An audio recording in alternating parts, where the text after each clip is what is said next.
Rebecca, I can already tell this is going to be a fantastic conversation. I'm so delighted to meet you. Thank you for being here. Oh, same. I can't wait to dive in with you. It's so fun. I am obsessed with this podcast already. I think it's so fun that I'm making all of these fabulous friends. It feels like speed dating in a way that it's like, oh, I saw your bio. I said yes. I swiped whatever way you're supposed to swipe for these things. I don't know. I said yes.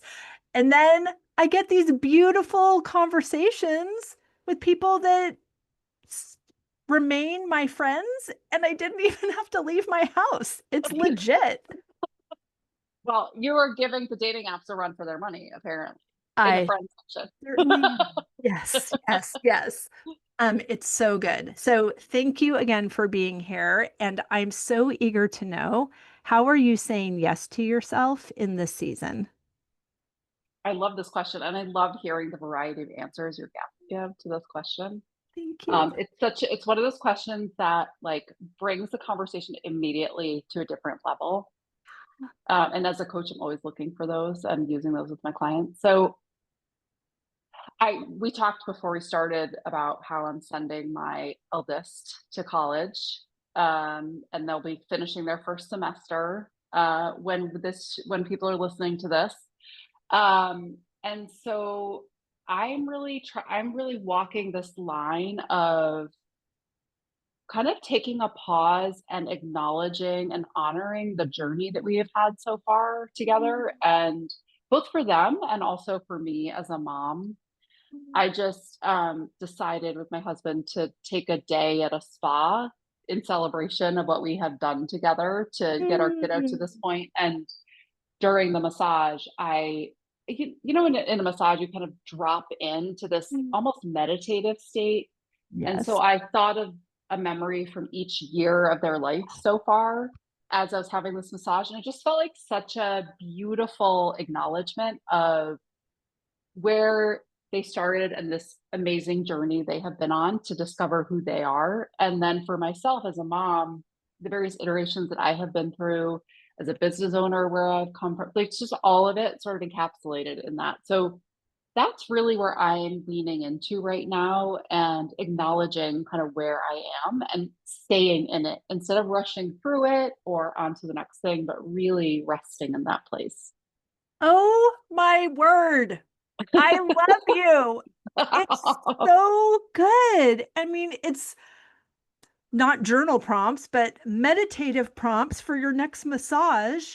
Like, it's Mm, so good. What a beautiful, holistic use of a time and experience that some people, not us, some people might find like they have to justify because mm, they typically occur in the middle of the day.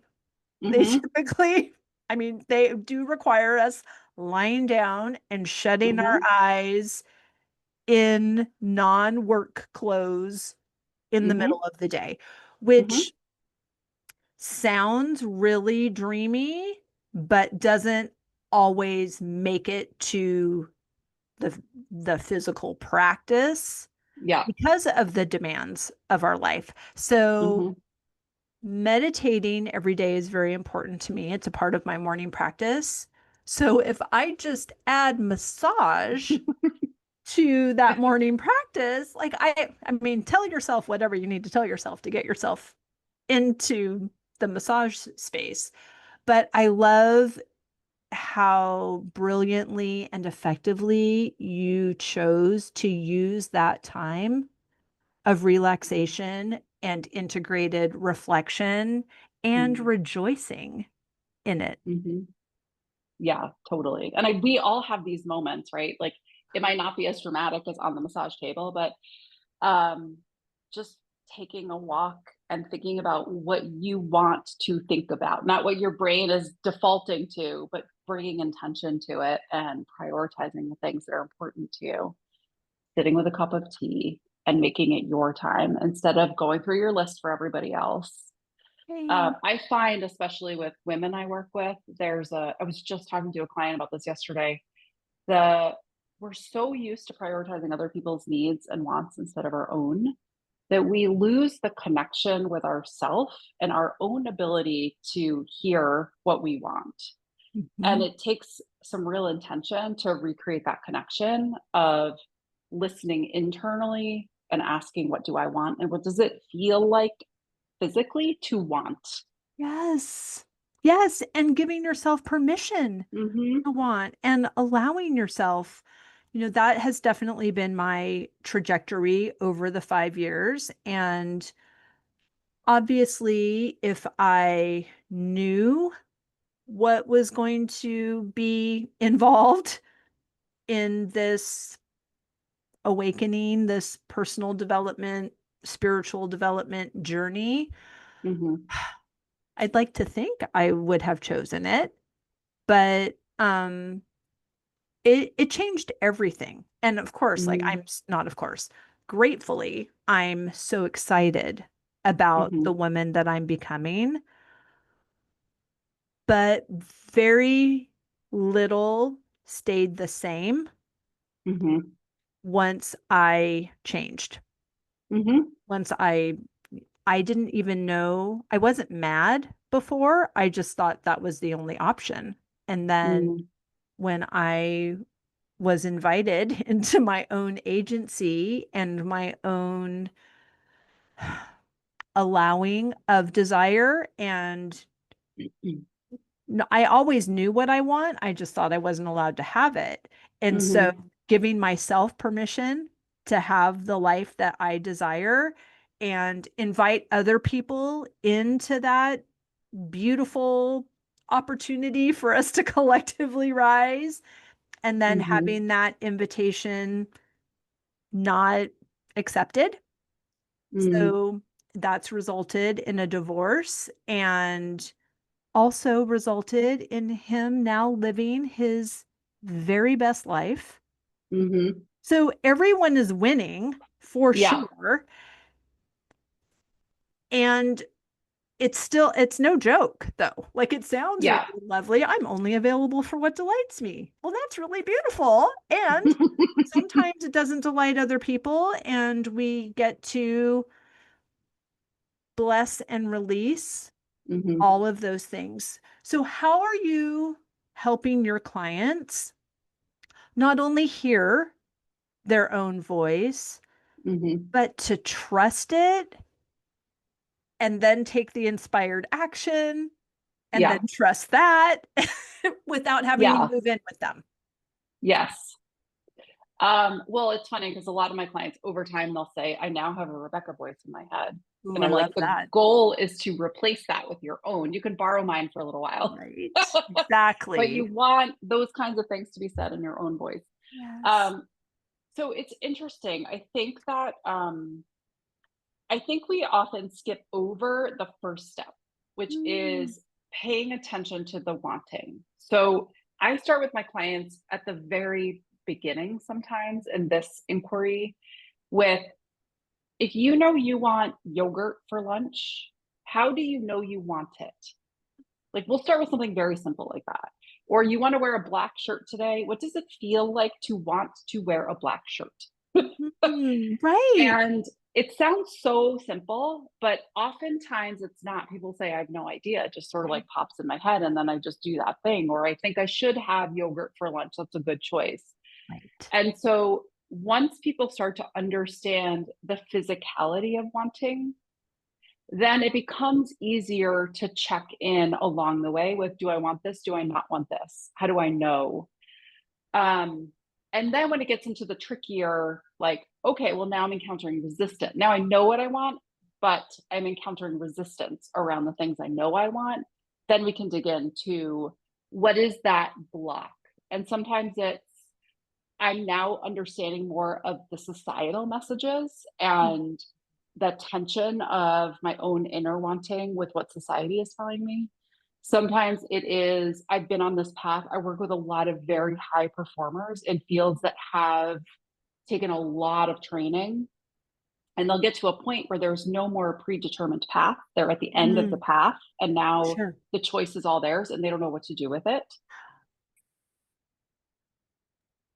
And so then we're looking at, okay, well, if the expectations drop away and you're fully in the embodied experience of what you're wanting, it for many people actually just becomes a lot easier.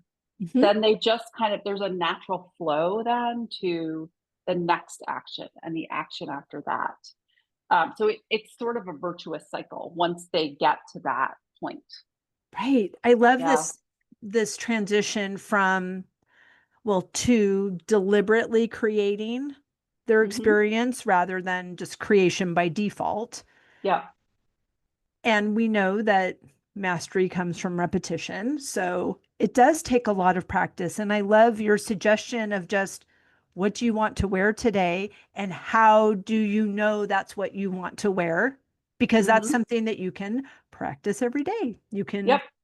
have the menu, you can shut your eyes and ask your body what it wants and open your eyes and see. It takes practice and Hmm. this intentionality Hmm. to really retrain ourselves on how to make decisions. Yeah. And we, most of us operate from the neck up. We pay very little attention with the neck down, especially for people who are just more intellectually oriented. And I think as a society in the Western cultures, we place a primacy on logic and the brain and all of that. And there's so much wisdom below the neck in Right. terms of like from what you want to eat to what you want to do with your life to who you want to become. Mhm. And for many of my clients, the tension point is kind of they've reached the edge of their intellect. Their challenge lies beyond their intellect, right? Which for most Mm, of us, that's what it's about, right? If we could think our way to a solution, we could do that on our own, but it has nothing to do with that. And so this like reawakening our relationship with the wisdom of our bodies to me has been transformative for myself, but then also for my clients who initially look at me like, what are you even talking about right now? right, right. Because I was raised as an emotional person. I cry very easily, Mm-hmm. but at the same time, the message was don't trust that because Mm-hmm. that's actually your emotion is defying you. Like that's a break in your credibility. So Mm. be very, keep that on the down low. And then I was in a marriage that what also emotions are very reckless and cannot be trusted and they're scary and I just didn't realize that two people could have two different ways of seeing one thing. Like Mm. as the firstborn of parents of German descent, and like it was just whatever they said, that was Mm. how it was. So I was just Yeah. raised as the good girl and a rule follower, and so to also be just to think that if I was having a different experience than whoever the boss of the house was, Mm-hmm. that meant I was wrong. And Yeah. so just to and again, I wasn't mad. It Mm-hmm. wasn't mean. It was just I just thought that was the way it was. So I Right. wasn't mad about it until I was, and then it Mm-hmm. wasn't that way anymore. So, Yeah.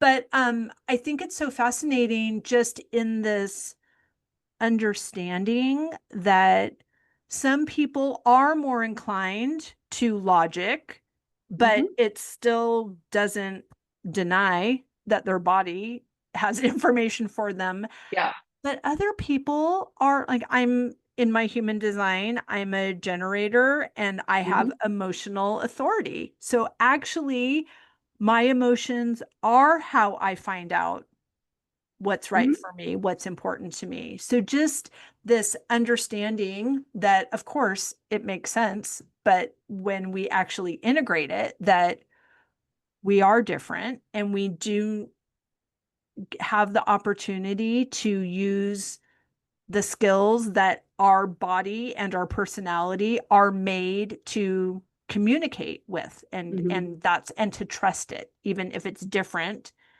than what society says or your family of origin or whatever. Absolutely. Yeah. And I work with a lot of folks who are, I mean, I've worked with physicists and chemists and Yeah. physicians and attorneys and people who are very logically oriented. And Mhm. so oftentimes what I find is like, I meet my clients where they're at. And so we'll look at mindsets from a logic perspective. We'll look at productivity from a logic perspective.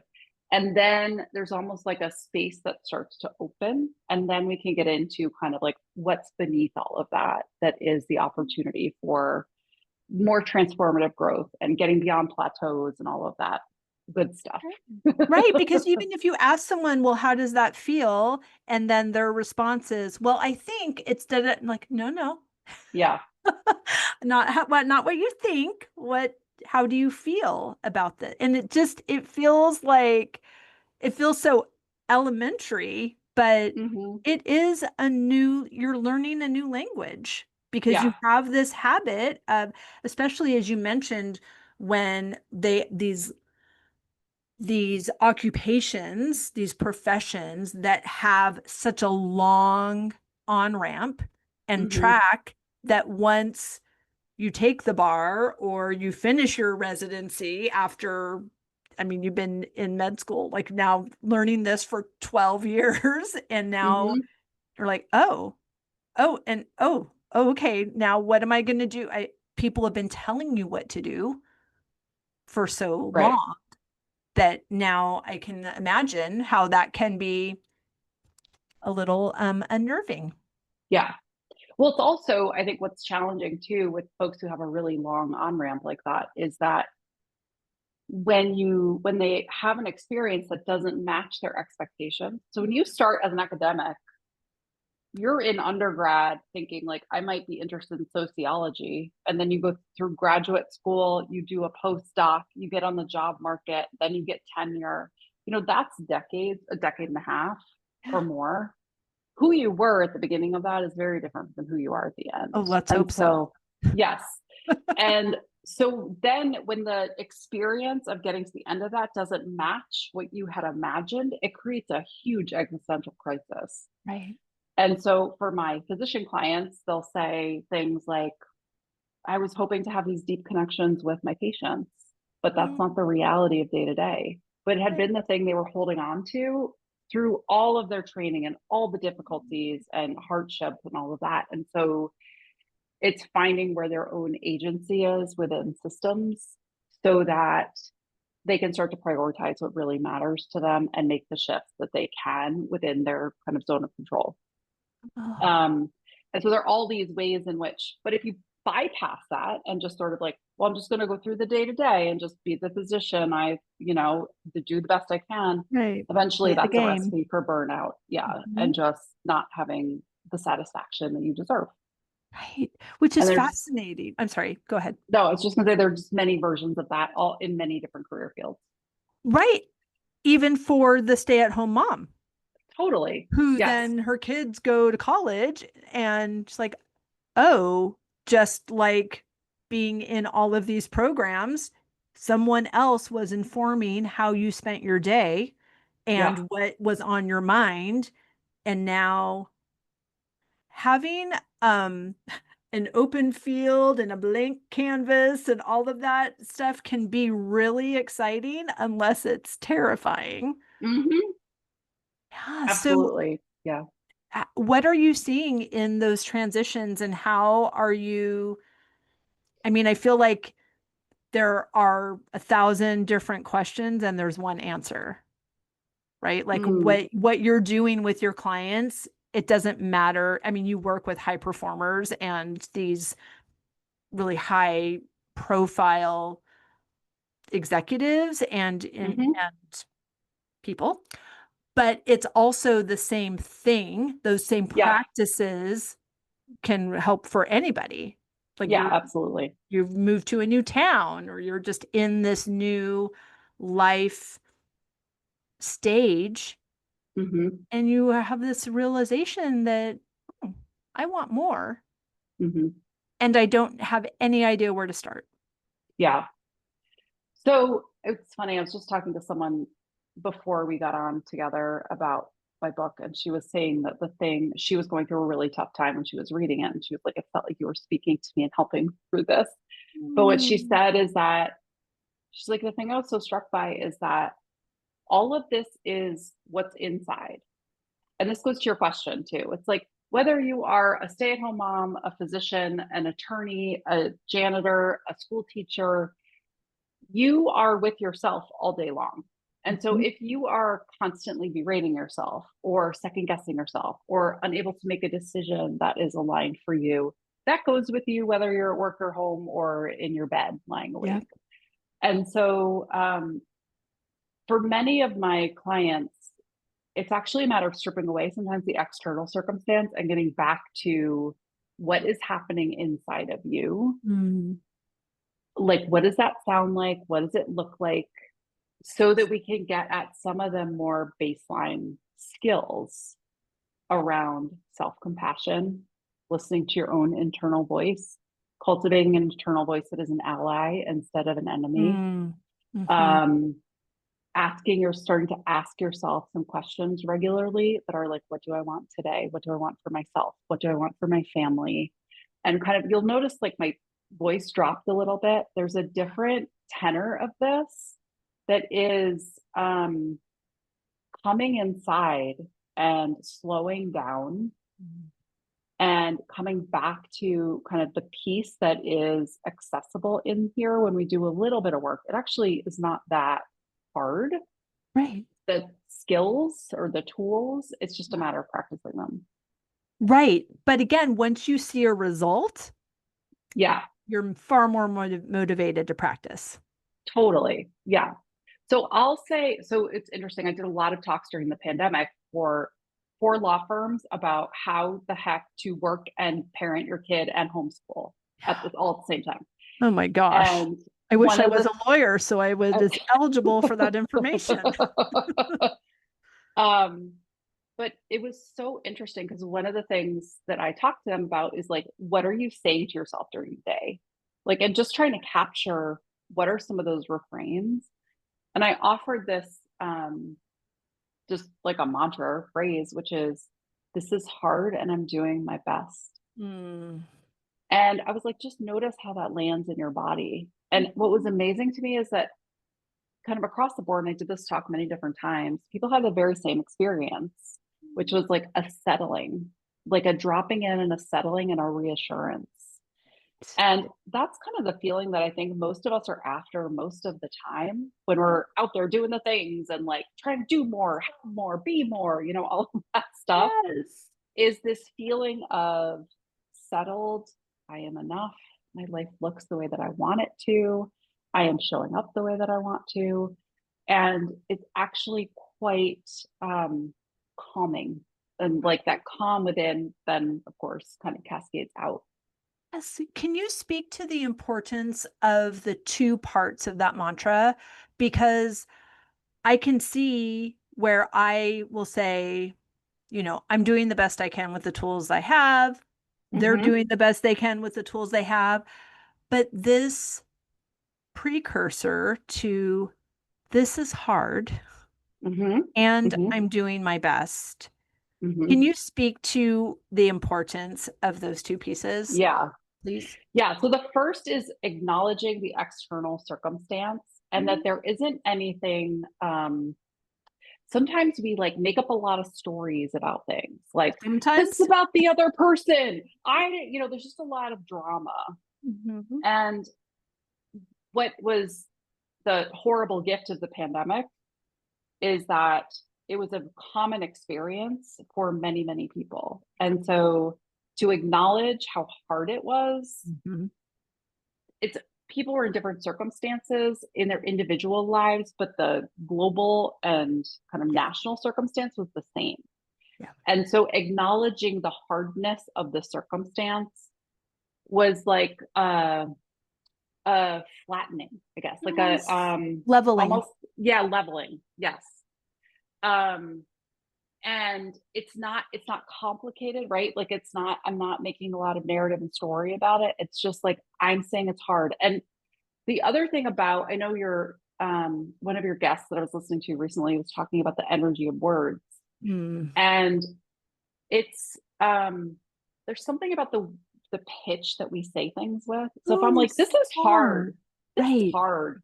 So is lands physically really differently than Mhm. this is hard.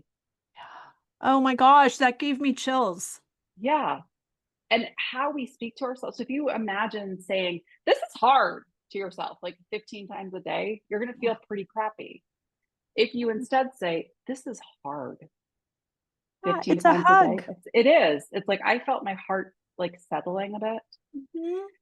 And then if you add, I'm doing my best, it's acknowledging the like the range of what's available. Like Totally. my best today looks totally different than my best tomorrow, and my best at 10 a.m. looks different than my best at 2 p.m.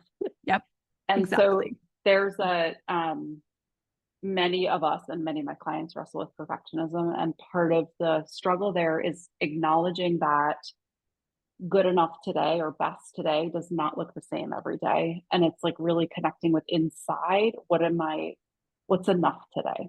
Mm, And so this is hard, I'm doing my best acknowledges that piece of that, like our humanity within that and our capacity within that is variable.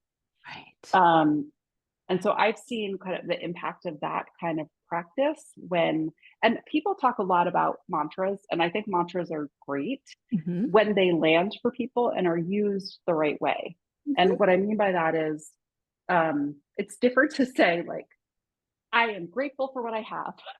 Right. And there's a performative aspect of that, right? Versus selecting a mantra that lands for you physically. And that can be really different from person to person. That's totally fine. It's by design, right? Right. There's also a beautiful tip that a friend of mine shared about when you have a mantra, because words have energy. If you say the mantra, if you emphasize a different word in the mantra each time you say it to yourself, it lands Ooh. differently. So if Oh, you say, interesting. this is hard and I'm doing my best, Yeah. this is hard and I'm doing my best, each version of that is different. Right. And so playing with kind of the version that for you is giving you kind of the nourishment that you need in the moment, That's so it is good. really supportive. I love that. And I love even in that mantra, the choice to use the word and instead of the word but Uh-huh. is everything is so precise and intentional. And Mm-hmm. that's why it's effective. Yeah. Right. So if you're Yeah. taking somebody else's mantra of, if somebody, so my personal mantra is that I'm only available for what delights me. And I have recently come up against a growth edge around Mm-hmm. that mantra because I had a June that over I reached I over capacity of Mm. delightful things that became very undelightful. Mm. Mm-hmm. And someone said to me that I actually interviewed her for the podcast, and she was talking about, she's like, I see she pulled a card for me, which these are all things that are new as well, but she's like, Mm. oh, this is the whatever of wands or something. And just like, he has so many wands in his hands, he can't see where he's going, and he can't see that his shoe is untied. And Mm. this is this is saying you're on the brink of overwhelm. And I was like, what? That no, I'm there were some only a few tolerated emotions in my house growing up. So happy was Uh-huh. one, Yep. but we were not allowed to be bored. Mm. We were not allowed to be depressed. That's other people that we feel compassion for, but not us. And we weren't allowed to be Mm. stressed. So Mm. the idea of being stressed or overwhelmed, I immediately feel triggered by those words. I'm like, oh, shoot, I'm doing it wrong. Or someone Mm-hmm. is accusing me of a crime or something, which of course, elicit stress and overwhelm, Hmm. the whole Yeah. point of it. But it was so fascinating to realize that I could be overwhelmed by delightful things. So Hmm.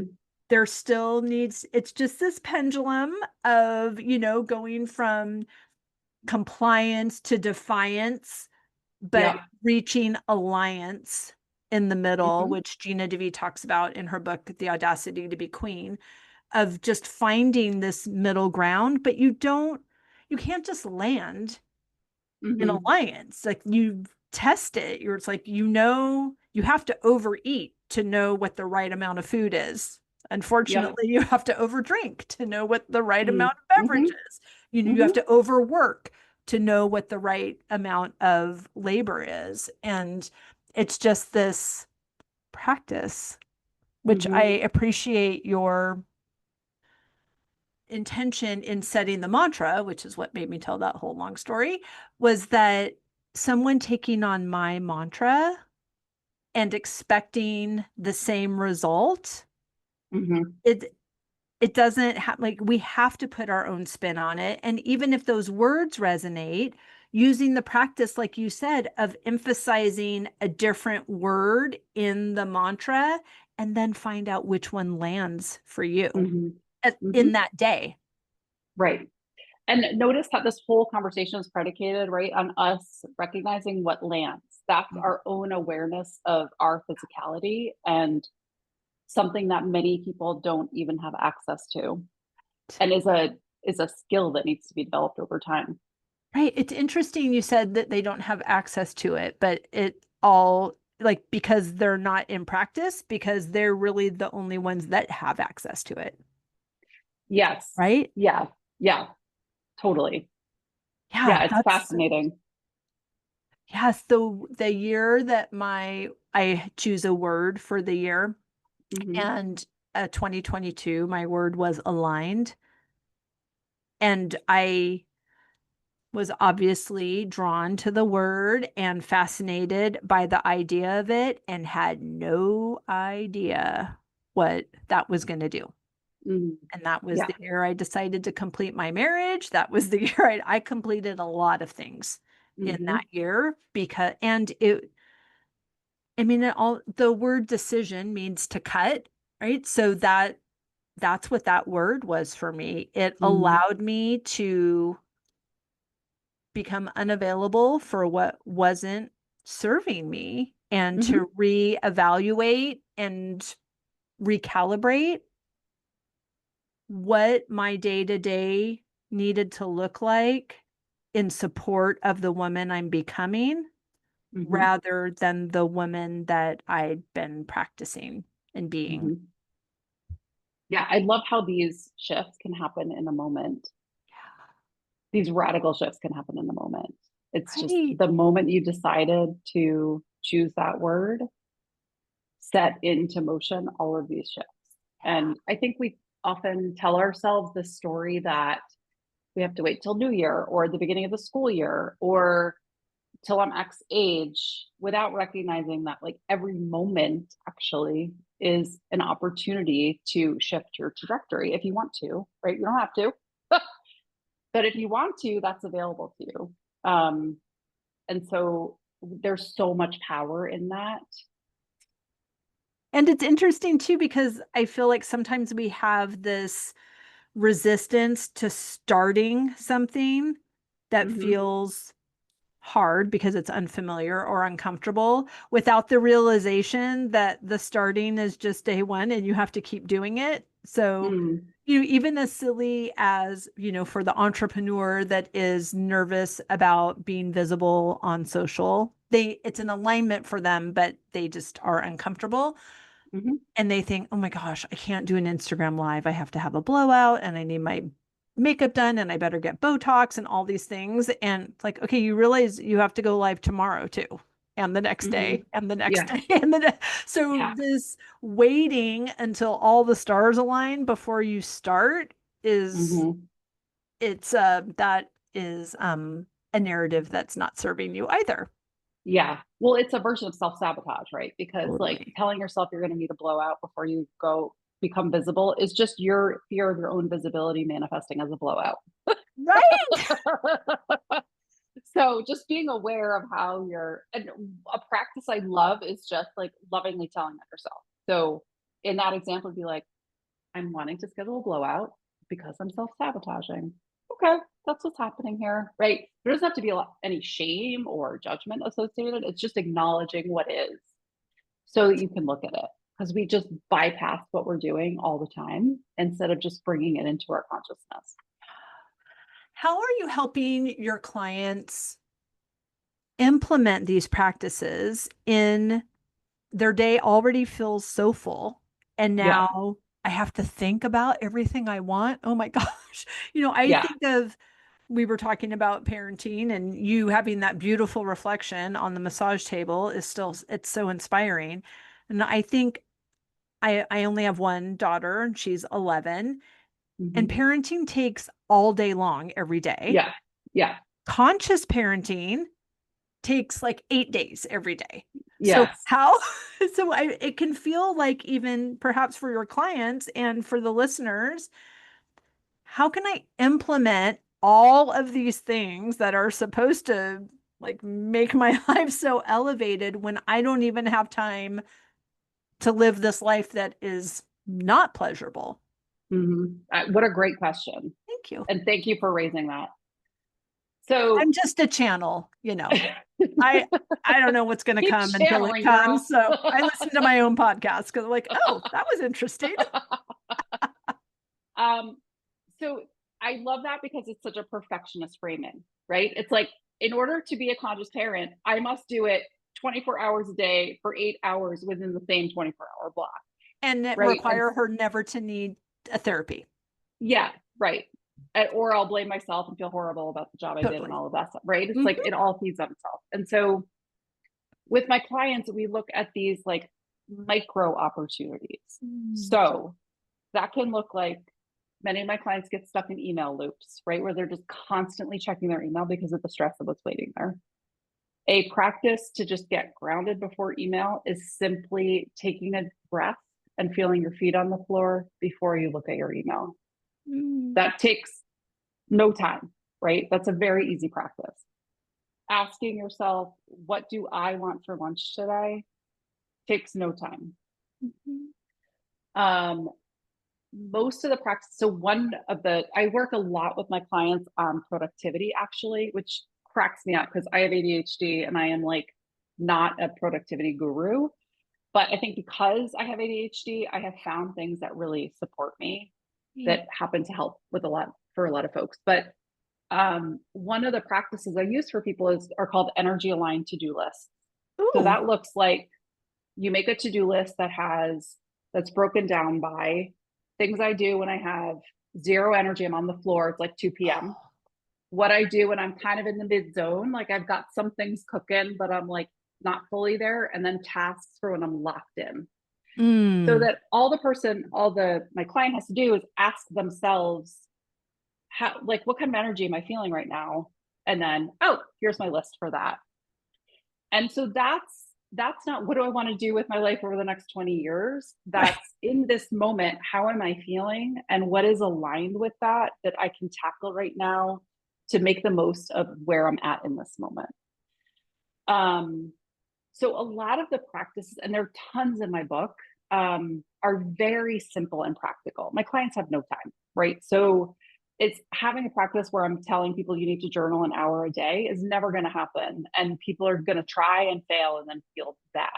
Right. So I never want to set someone up for a situation like that. And so all of these practices are very simple. Saying to yourself, this is hard and I'm doing my best when you're stressed takes no time at all.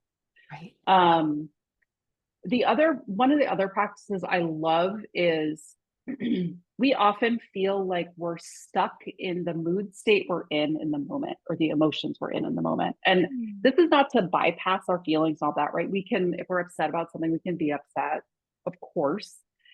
And there often comes a point where we're like, I'm just kind of like done being upset or being angry or being Right. whatever, or just kind of blah. We can change how we're feeling in any moment. And I know that sounds like a little magical and radical. However, I'm I'm only just here for the radical magic. Bring it. it's very simple. And this again Yeah. relies in part on your ability to feel things in your body, right? So Right. like I walk through this in my book, how to like restart that relationship if you've lost it. But if you are feeling, I'm a little blah today. It's kind of gross outside. My back is hurting a little bit. I'm like, eh. And before this conversation, this is a delight, right? So what I have the opportunity to do when I catch myself and I'm like, I'm feeling Mhm. really blah and crappy and I don't want to feel like that, I can call up a moment where I felt jubilant. So at my Mm. book launch, it was like this beautiful hug from all these people I adored who showed up. When I think about that moment and how I felt in that room, I noticed my stomach getting like activated in a good way. I feel a little more bouncing in my body. I'm smiling. And all of a sudden, I'm feeling completely different than I felt Right. 45 seconds before. And this is something that's just hardwired into us. Right. And so that simple practice of if you're in a transition, you've moved to a new city, you're feeling disconnected, and you're feeling afraid of reaching out and connecting with other people, calling to mind an example of a time where you felt really connected to people and how good that was and how like soul filling that was, feeling that in your body and allowing for that, and then going out to a coffee shop and making a conversation. You'll be so much better positioned than if you go in Right. dreading it, right? So those are just a couple examples of some Oh, quick practices that are really very easy to implement once you know them.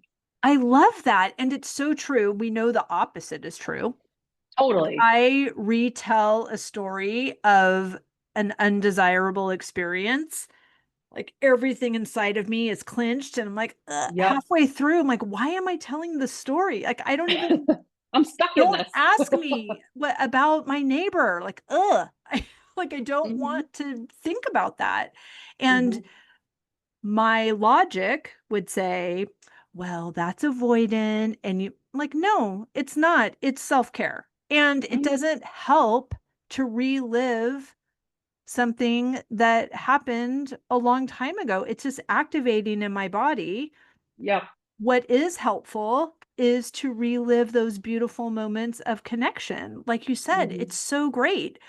My personal happy place is I am in a beautiful space, hotel lobby, fabulous bar. It's actually Bemelman's bar at the Carnegie Hotel or at the Oh. Carnegie Hotel, Carlisle Hotel, Carnegie Oh. Hotel in New York. Anyway, Shannon will fix that. And I've just received my fabulous beverage of choice, and the pianist has just begun. And I I have been in that room four Hmm. times in my life, but I go to that room all the time. Even when I chose the intro music for this podcast, it was Hmm. okay. I am channeling my happy place. I love beginnings. I love, like, ooh, it's my first drink. I can have it Hmm. last as long as I want. And this fabulous person is making beautiful music, and he's at work right now. And I'm in this gorgeous place with all these people that are so committed to my experience. Hmm. We're all winning. And I Totally. can recall that with such clarity because I was just in that room 5 days ago, Hmm. and it felt exactly like I wanted it to feel because I created that, Hmm. right? Because I also felt it in another room 3 days ago, and I could feel it today right here because I am the deliberate creator of my experience. Hmm. And when I realized that I'm the default creator of my experience, like I did that too. Yep. So Yep. all of these practices that you're sharing so generously in the book and so beautifully with your clients are really, you're holding up a mirror to them Hmm. and reminding them how powerful they are, and that we really do have all of the answers and the strategy and the tools in us, Hmm. and you're helping unlock that door. Yeah. At a moment when we're told it's outside of us all the Right. time. right? And all that's the what's time. countercultural. And what I love about it is that it costs nothing, it takes no time, right? It's like all of this, and like this is like the secret that billion-dollar industries don't want us Yeah, to know, right? That it's right. you don't need all that stuff, and it's all a question of unlocking what is already there waiting for you. Just so beautiful. It's so beautiful. Oh my gosh, you've referenced the book so many times. Please tell us how we can get our own copy. Tell us everything you want us to know. Thank you. Of So it's called course. the Rooted Renegade. It is, you can just go to the rootedrenegade.com and just pick it up there, or at Amazon or any other major book retailer you can find it. It is packed with, Congratulations on the instant thank you, bestseller. thank Well you. done. Yes. And there, it's gotten awards. Like it's very, it's such a, I mean, it feels like the image I've always had for this book is like dandelion seeds spreading. And Yes. so it just brings me so much joy to hear the impact it's had for people. So I do hope folks will pick it up, and just if there are over 50 exercises in there, you can keep it on your nightstand. Some of my readers have said it's on their nightstand. Um, and so you can find out all about that at therootedrenegade.com. That's And my amazing. I coaching have a practice is also linked there. Yeah. perfect. Sorry, I'll let you say that again for the production quality. Go ahead and say that again, and then I'll ask you my question. The information about my coaching practice you can also find at rootedrenegade.com. Fantastic. Now, you mentioned your clients have your book on their nightstand. Are these practices something that I want to look at before I go to bed, or are these practices what I want to look at first thing in the morning? So the way the book is structured, it walks you through this idea of creating an experience of rooted peace. And by that, I mean how you create the internal experience of peace, how you feel like you're living your purpose in the world and have an existential sense of peace, and then how you create a peaceful relationship with yourself and others. And so there's a range of exercises. There's a list of exercises you can look at any time in the book, but they're different. So some of the exercises are visualization, others are a journaling prompt. Still others are something somatically to do. And so what readers who keep it on their nightstand or have it heavily dog-eared do is like, oh, this is an exercise for when I'm feeling X. I want to Mm, remember to come back to this. hmm. So there are some, the first part of the book is a lot of somatic practices. So those are actually great to do before bed. Yes. And people have different styles, right? Some people like to journal in the morning. Some people like to journal before they go to bed. So, I mean, I trust folks to kind of use it as is most helpful to them. But I think just knowing you can come back to it again and again, kind of Mm. whatever you're facing, to me feels delightful because it's like having a companion with you as you're confronting whatever you're up to or wanting more of. Oh, well, you had me at rooted peace. That's so beautiful. Thank Mm. you so much for your time, Rebecca. I have loved this conversation. Thank you. It has been a delight. Thanks for having me.